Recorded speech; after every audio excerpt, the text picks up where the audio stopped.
This is Network Marketing Pro. My name is Eric Worre, and today I'm here with my friend, Armand Puyolt.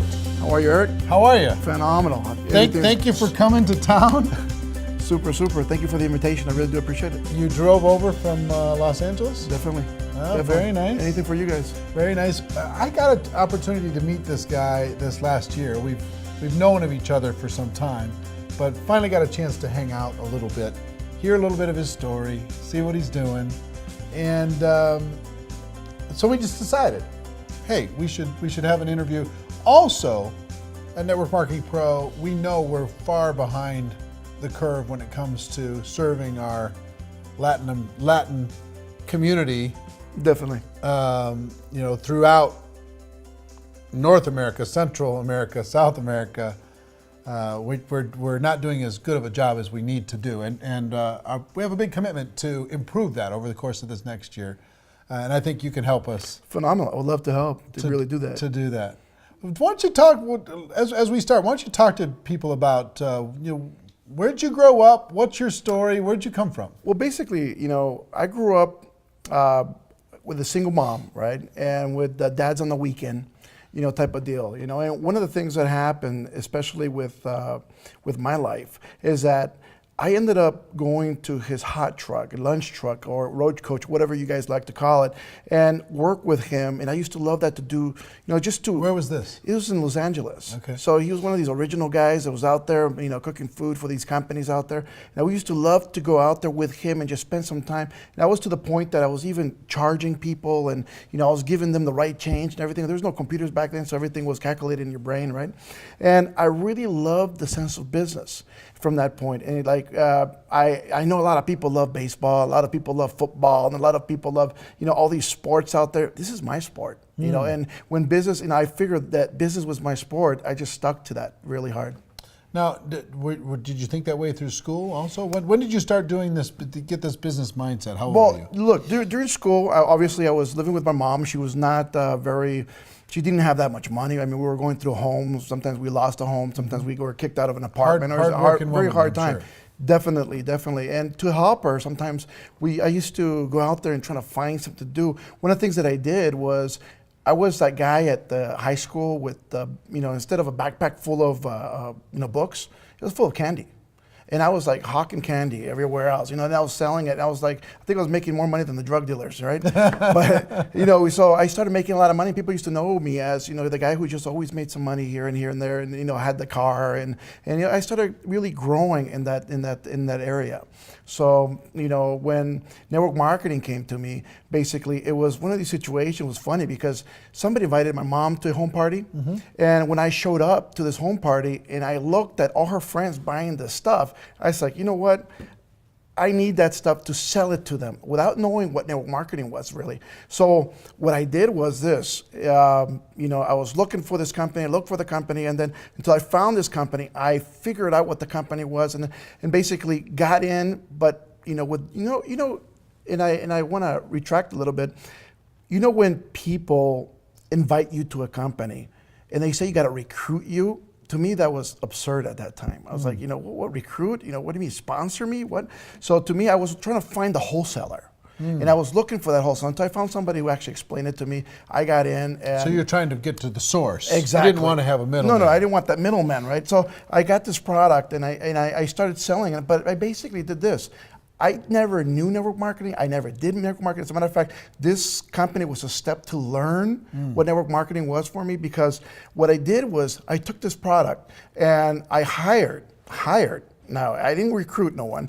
I hired a lot of kids from my school with the school jerseys and the jackets and everything, and we went door to door. And basically, everybody thought we were selling chocolate or something for the school, but this product we were just hawking it every door. Everybody was buying something. So I kind of got to the top of the ranks there in sales. Not in the network marketing sense, but in the sales wise, and people were trying to figure out, how is he selling so much product? As a matter of fact, a lot of people at my age, because I was 16, people thought that maybe it was my mom selling the product, and she was using my social or something, to do the business. So when that happened, and I went to this regional event where they talked about, they put me on stage and everything, it kind of had this one cold feeling where you know you didn't belong in that room, because everybody's looking at you like you're doing it wrong, but how you being successful, and I kind of got off the stage and just headed right out of the room. And I mean, I just went as far as I could, and just sat down. So you're just going on pure passion and hustle. Definitely. That's all I knew. You just said like, hey, this is a product, I can sell it. I'll come up with my own little plan to sell it. Yeah. Didn't even know that these people already had a structure. Definitely. No, I was building my own business. Right. So you had a bit, they were just a product supplier for you. Yeah, definitely. Right. Definitely. So you're getting recognized for stuff you didn't even understand what you're getting recognized for. for. I didn't even know why I was there, and to get the reception. Was your mom involved? No, not at all. Oh, okay. Not at all. But every time, when I got onto the stage, right, and they were doing the recognition, and I'm telling them my story, how I did this. One of the things that I noticed is that I got this cold feeling from the room. They were like, oh, you're going door to door? Ooh. No, it was like deers and headlights, man. People were looking at me, and I says like, oh my God, this is not for me. So I was very upset at myself being on stage, and that to the point that, and I was very like angry or didn't feel welcome. Just uncomfortable. Yeah, so much. And I just, as soon as I finished, I just walked out and went right out of that room. And I went so far to sit down at this little coffee shop that was not even coffee, it was a coffee kiosk, right? And then, I sat down at this table, and one of the gentlemen that was one of the husbands of one of the wives who really was the big ranks in that company walked up to me and said, you know what you're doing is all correct, but what you're missing out is residual income. And you need to learn a little thing. And so he started explaining to me all this stuff, and that's how network marketing started really clicking into my head and what it was. So he explained it to you, but you didn't turn it into the big money until later on in life. It took me a couple of years right after he told me that. It just clicked. I kind of turned it into, I went to a great company with him, and because I followed him. After that, I didn't want to do nothing with that other company because of the way I felt. And when I went with this gentleman, we went into another company that was launching, and we had very good success after that, about a few years there. Unfortunately, the government, deregulation happened, and we're forced to scatter and look for something else, unfortunately, at that time. But after that, we've had good success. And, I think I'm one of the lucky ones. And when I say luck, it's because I think I was put in the right place with the right people who taught me the right things, because I see a lot of network marketing right now, and a lot of people in network marketing that are just told the wrong deal, the wrong steps to take. They're coached wrong into building really good residual, real good income. And I was so lucky to be put into a place where people actually knew what they were doing, and they were teaching me the right steps, and they were moving, and I was just absorbing everything. And I think that's what led to my success here in network marketing. Right. Yeah. And you've had an explosion of growth recently. Definitely. Our company just hit over $100 million in sales in a year, so I think that is just phenomenal. So we're doing very well. And your growth has grown far over $1 million a year. Definitely. And you're helping a lot of people all around the world. Yes, sir. You've expanded your business into the Hispanic marketplace dramatically, right? What percentage of your organization do you think? I think 90% of our business is in the Hispanic area, and it wasn't calculated that way. I mean, it was not my strategy. As a matter of fact, I started in the United States and moving really strongly, but the leadership that I brought along from, that I brought along from other companies, they were Hispanic, first of all, and it kind of led into that market, just organically. And it was pretty awesome when you walk into an area, and and not only that, I fell in love with the idea, because in the Hispanic market, this is what happens. In the English market, people have jobs, most of them, and where you're trying to give them their part-time job. So they never have enough time to do their part-time job, which is network marketing. So a lot of people are not that successful at it because of that. In the Hispanic area, if you get somebody to earn just $100, that's more than most of their paychecks. And it depends on which country, right? Definitely, it depends on what countries. But some countries, some of their paychecks are within $50 to $200, a month. Yeah. It all depends on where. So if you're getting them to make $100 a week, they're full time. And they're full time. I mean, they're really pushing. They're really pushing hard. So I mean, I got all these people that are really. I mean, they're hardcore, and they're MLM spirit, and they're learning. They're picking up the books. I mean, they're doing everything as possible to really convert to what network marketing is around the world. So, what do you think? What other differences are there? between the Hispanic marketplace and the English marketplace? I think in the Hispanic market, a lot of people, the difference between Hispanics, in my perspective, is that they're all hearts. I mean, they're in it for, for the love. They're in it to not only for what their wealth can change. Obviously, everybody's in for their wealth or whatever they can do, but they're in it to help their fellow man. They're really there they see somebody, they have a passion for what they're doing, and it's just phenomenal the way you see people work. In the English market, everybody is very, I think that everybody's been burnt a lot in the English market. A little more cynical? So a lot of people are more, they're more passive. They start thinking a little bit more. Is this true? Can this be right? Can this work? And they want to see it work before they jump in. And it's a totally different attitude to that. Where in the Hispanic market, where you says, look, can you sell this one item? Yes. You sold it? All right. You made this much money. Wow, I'm in. And that's it. And that's all people need to know. I mean, they really don't have to teach them binaries or unilevels or matrices. Stuff, No, they're just like, well, how much do I make selling the stuff? And from there we can teach them the rest. It comes from product passion 1, definitely, and selling 2, definitely. And then growing the network. Well, I have a recruiting 5 steps that I show people how to do, and this is the way I teach people. Is basically, I said, number 1, you need to have product with you. Number 2, you need a prospect. And when I talk about prospecting, you got to go find people to tell you no. You got to find people all around the world to, it doesn't matter who you're talking to, but you got to move some product.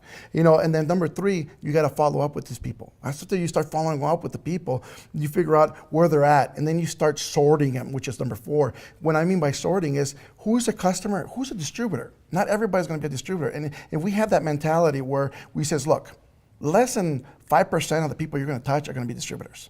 And if you can get into the mindset of these people, and if you can really learn how to sort these people out, you're going to be rich. It's just that simple. So I tell people, look, if you start sorting, just sorting alone, if you figure out which one's a customer, keep them as a customer. Don't force them into the business. I'd rather have a happy customer buying you every month product than having this really frustrated person because he can't make any money. And then hold the distributor that when kind of now sort them again, because now I'm going to sort these distributors out where I'm going to sort them, do they want to make $100 a month? Or do they want to make, let's just say $100 a week or $500 a week? Or I want to put them in the bunch that wants to make, I want to sort them in, and I'm going to put them into groups of people where their income goal is at. For instance, if they want to make $500, I'll put them into that group. Work with these people because they're going to work at the same speed. You want to make $1 million?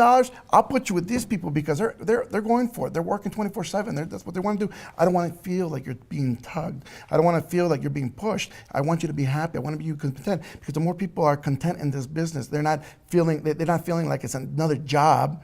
Guess what? They stay involved, and the more they stay involved, the bigger you grow. Give me the 5 again. The 5 is basically product. You need to have product no matter what product you sell. Number 2, you got to be prospecting. Number 3, you got to follow up with people. Number 4, you got to follow. You got to sort through people. And number 5, you got to duplicate. And what I mean by duplicate out is that you got to get to the events. You got to make sure these people are showing up. They're learning everything else. They're learning the comp plan. They're learning, the system. They're learning to make sure they get to the conventions. They get to the anywhere where anybody's huddling at. They got to be there. And the more people you teach to put people together, guess what? The more you fly. Yeah. Yeah. So, talk to me about. How many people do you have in your group now, approximately? Right now, we're over 500,000. 500,000 people on your team? Definitely. Right, okay. So a big group. Yeah. So what are some of the strategies that you've used outside of the 5? Okay, I know the 5 are central. Yes. What are the strategies that you've used to grow a team of that size? Well, it's basically finding leadership. I think that's the big key of finding people who are willing to stand in front of the room, willing to really, control, and just showing leadership how to control larger groups, how to control groups that are, 20 plus people or, 100 people together, and how to put them together, how to make them work together. And once we start finding these key leaders, then from there we start finding the B-class leaders, the people that just want to move 10, 20 people. So of that leadership group, out of 500,000, how many leaders do you think you have? I think we have top level. The top level leadership. I think we have over 200 right now. So let's say 200 people can influence 500,000. Definitely so. Okay, so you don't have to influence all 500,000. You just have to be connected with those 200. Well, so you're going to be sorting through all those people to see who identifies himself, who wants to step forward and be a strong leader. Definitely. Then work with those people, develop their skills, and then you say you start looking for the second level leader to see if you can. Who's in the farm team that you can bring up? Definitely. It's almost, we kind of move it like a ball club. And it's kind of use that type of style. We bring up the key leaders, the people who are really, those are the pros. The ones who want it, and you can see it in their eyes. You can see the saliva coming out of their mouth. They're hungry for it. And what I mean by hungry for it is that they're willing to do the work that needs to be done. One of the worst concepts about network marketing is that it's no work. And it's a shame because it really destroys a lot of views of a lot of people around the world, because a lot of people get told you don't need to recruit anybody, or you don't need to sell, and that's another one, or you don't need to do this or do that. And if we just told people right on, guess what? If you have to build, you want to build $1 million a year in your group, you got to get to work. You got to really Work's push not people. A bad thing. No, and you got to really. Easy. You got to forget about sleeping. Some stuff. Definitely, yeah. You got to move as much product along as you can. And one of the key factors in network marketing that people don't understand also is that people avoid the sales part. And I think that's a major part, because why are people so afraid of selling? I think they're like, no, this isn't selling; it's sharing. Because everybody has a bad concept, I think, of becoming a salesman. And I tell people, look, I don't care if you're recruiting. If you're trying to sell them the big pack or the small pack in your company, you're selling it. Of course. And if you don't learn you're selling your kids on eating their vegetables. You're selling somebody to brush their teeth. I mean, definitely. Everything's about sales. Yeah. So the more we teach people and how to really close people with these sales, the better they're going to get. Right. And that's basically the teachings that we try to teach all the distributors and the leadership every single day, is that, guess what? Focus on growing your business. Because if you didn't have sales, if you just bought a franchise at McDonald's, for example, one of these, or Subway franchise, and you'd have no people, nobody coming in, you know what? Every single distributor is coming in is considered a franchise to me. But if each franchise doesn't have a customer base coming in, guess what? They're not lasting long. Right. It's just that simple. Right. You need to get out there with the sign and the monkey suit, trying to get people in the room. But as much as you have to do that. How do you stay in communication with such a large group? I try to focus in the leadership only. I try to focus in really. So it's still back to those 200. Definitely. I try to connect with everybody using Facebook. One great example. I try to focus with everybody using a webinar a week, but yet really the strong focus is touching the main core of leadership. And if we can touch the main core, guess what? And they can spread the news very quickly, we're done. How do you stay in communication and keep all those 200 people on the same page? Well, what we do is basically, have these webinars where we sit people down and we tell them what the focus is on, and we make them part of the deal. We make them part of the, it's not just my idea. Exactly. It's not Armand's idea what we're going to do. So what do you think we should be doing? And we get everybody involved in this. It's almost like a boardroom. And whatever everybody likes, everybody votes, let's go, let's do. Definitely. Are events an important part of your culture? Definitely. Events are, I think, what's bigger, the big company convention, the local regional event, or the home event? I think the regional events are, the priority to get people to. I think these are, your local cities, they happen once a month or something? Well, or not every 3 months? Once a month or once every 3 months, but especially in the Latin community, they need to see the growth. And the more people you can fit in the room for a Super Saturday, for example. So social proof is important. Oh, definitely. The more people see it, and if you can't fit people in the room, if I'm going to have, for instance, an event and I know I'm going to get 1,000 people in, I'll get a room for 800. I want people waiting outside and not being able to come in. If I know I can get 2,000 people in the room, I'll definitely have a room for 1,500 because I want people to be sitting outside saying I couldn't fit. And to me, that news of that says my God, we couldn't fit people in the room. They were standing. It was hot. I mean, it was the AC couldn't keep up with as many people that are here. Everybody was jumping up and down. Guess what? That's what it's about. It spreads the word. Oh yeah, it spreads it very quickly. So you think that's probably the biggest, and then after that, company convention. The convention. recognition is a very key point. You know, when people walking by with their rings or their checks, or even though just their pins. You know, when people are showing up and they just hit the first rank, guess what? That is the most motivating thing. People have to understand that most people, in my philosophy, most people have never been recognized for anything. Yeah, that's true. And when they get just a minor thing, I mean, I was growing up, just for my example, you know, I was the big brother. I was the one babysitting my younger brother. I was dad, you know, and he was only 2 years younger than me. So everything he did was marvelous. Everything I did was wrong, right, at that point, you know. But, you know, I would have loved somebody to tell me, hey, great job. You know what, you took care of him. Good, thank you, you made dinner, you know. I know she was tired. I know that she didn't mean not to do it. Right. But a lot of people live through this. So even just getting a simple pin at the first rank, guess what? That's going to motivate your team faster than you can ever reach. Yeah. And guess what? The more we do that to people and recognize their work. As a matter of fact, every time people walk in, I do recommend everybody in network marketing, if you're a leader, when you walk in a room, say, good job. You know what? Thank you for what you're doing. I do appreciate what you're doing. And the more you tell that to people, they feel like, oh my God, you noticed. Thank you. You know what? And they start working harder. One thing that kind of, it's a hidden thing that the top earners always do. Yeah. Every time they come into contact with somebody, they find a way to compliment them. Definitely. Their top earners are complimenting machines. You have to be. They're like, oh wow, look at those shoes. Hey, look at that smile. Hey, this guy's a star. Man, the energy's unbelievable. Whatever it happens to be, the first thing comes out of their mouth to prospects is a compliment. Definitely. And it's sincere. It's not just a flattery thing. No, it has to be, because part of their nature is to build people up. I think it is a part of the culture we build, you know, especially as leadership. And that's one of the reasons that I love your events, because every time I've watched it before, you know, via online and then, you know, or video and then being there live you know, when you get to my level, you know, where I'm at in the company, on the top of the company, and I'm the first distributor, you know, and you know, you have no one to really talk about different situations that you've get into, right? And it's beautiful to get friends that are in the same situation in different other companies where you can literally call up and ask and says, you know what, what happened when you reached this and this happened to you, or what this issue happened with your distributors, and what you know, when you have that kind of base also. That's phenomenal. That's why I really support what you're doing, because I think a lot of people need to see that it's not about the companies. You know, this is an industry. Right. And the industry is about people. Yeah. And that's what we need to show. Recognition, support, complimenting, having each other's back, camaraderie. Definitely. The personal, how important is personal growth?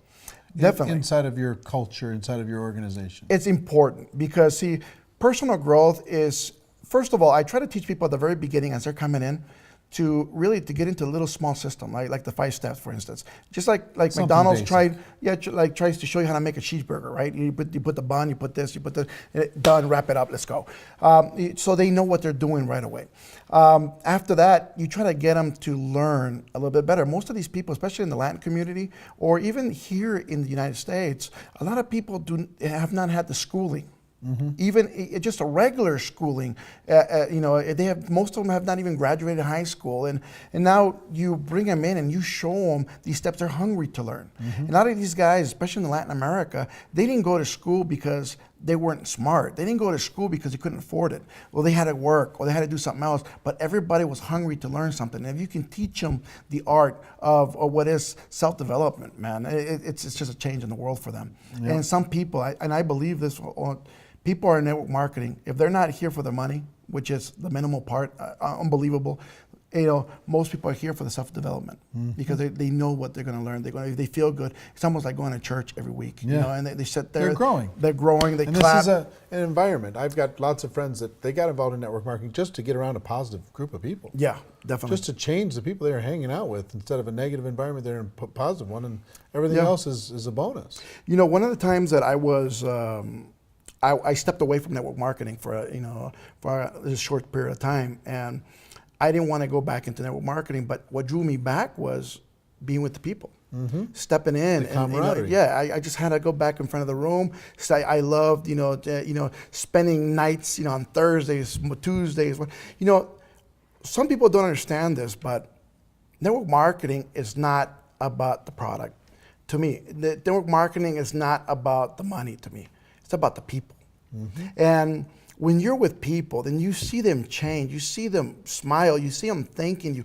You know what? To me, that feels, and that's what it's about. It's about feeling. It's, you know, it's not even about the money no more. It's about how many people we can change. You know, if I had to pass away, you know, if for God forbid that something happened to me on the road, right? I don't want my legacy to be how much money I made in network marketing, because I know, you know, if somebody says, hey, this guy made 10 million, 12 million, 13 million, 14 million a year, guess what?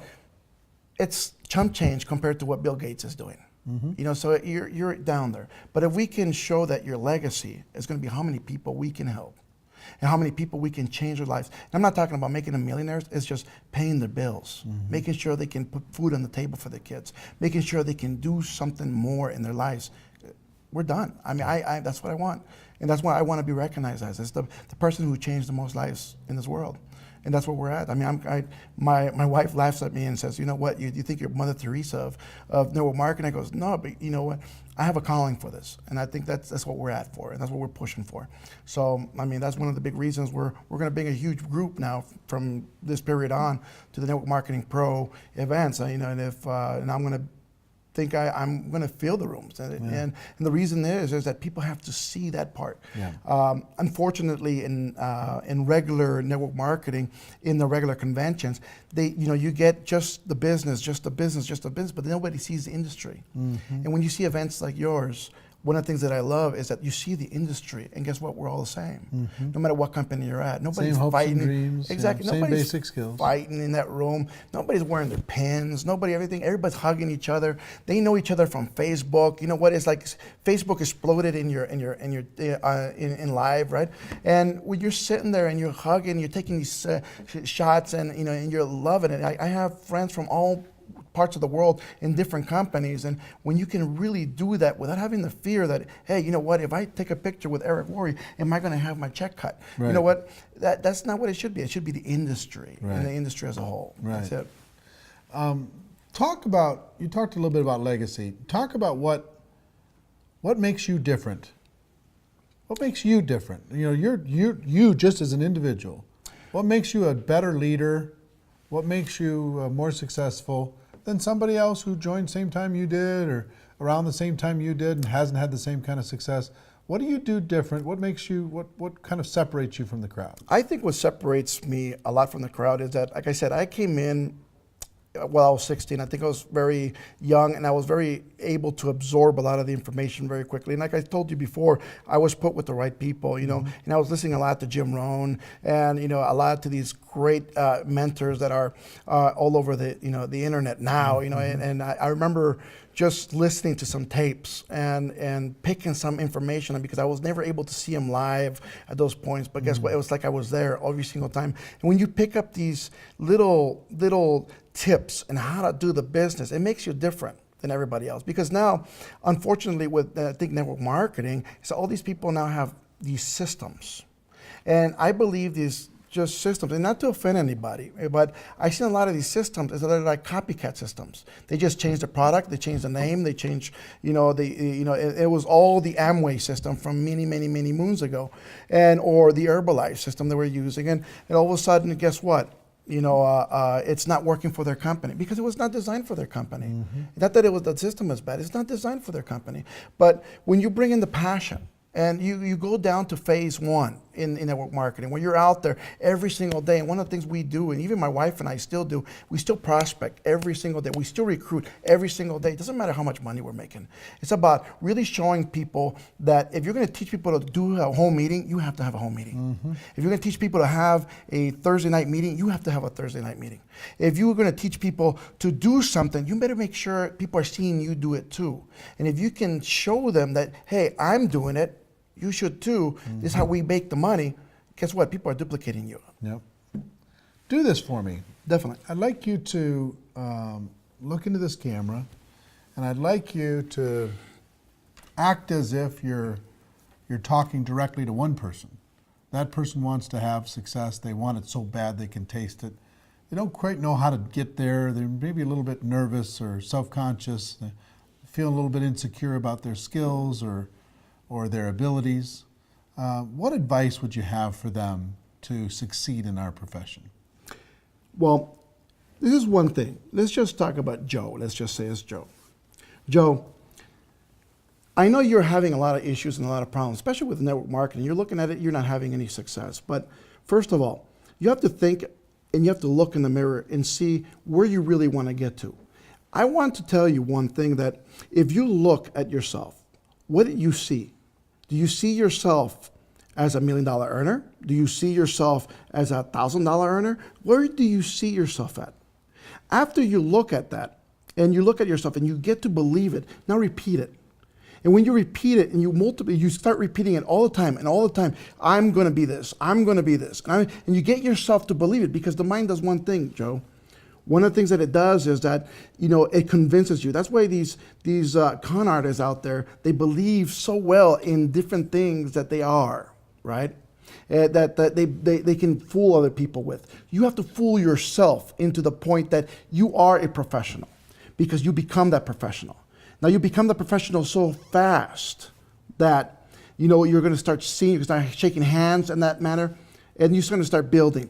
Now, one of the things I need you to do, Joe, is start going out there and looking for people. The key to this business is looking for people for your business. So I don't want you to go out there right away and look at your list. Leave your list a little on the side for it. I want you to go out there and look at and talk to people. Practice. Nobody here becomes a chef in the first day. First time you cook, it becomes this plate that you may not even eat yourself. And then from there, you start cooking a little bit better. Your recipe gets better. You start getting a lot better at what you do, and everybody wants it. So we're going to start practicing what you're doing. You're going to start practicing your art of becoming a person that attracts people. And the more we talk to people, the better it's going to get. Now, let me just tell you this.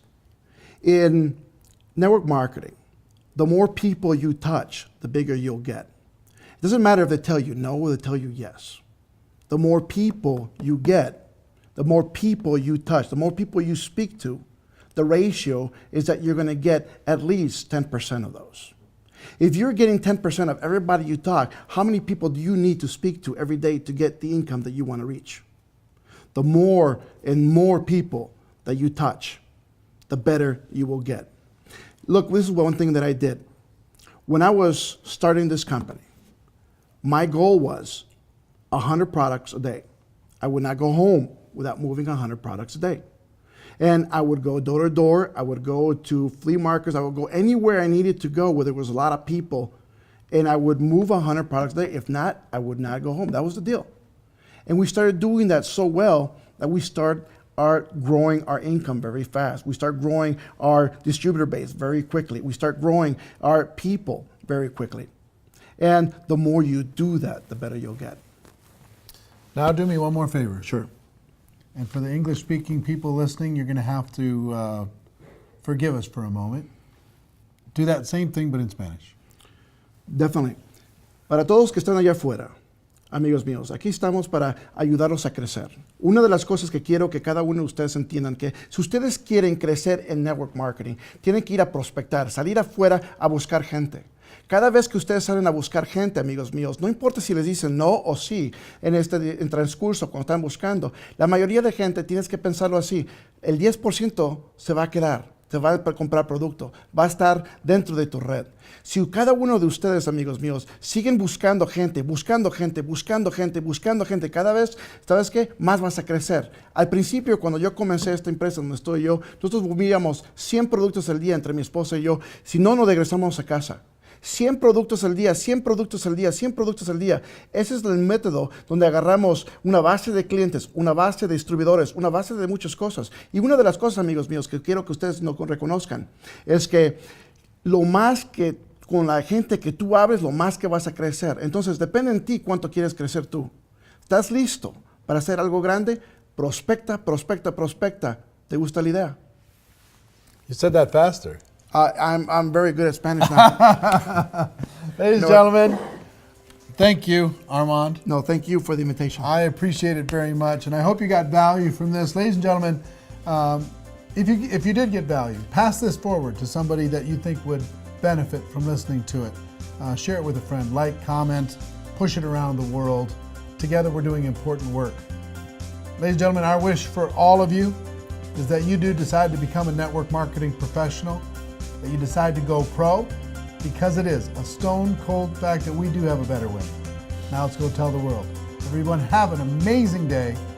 We'll see you next time. Take care. Bye-bye.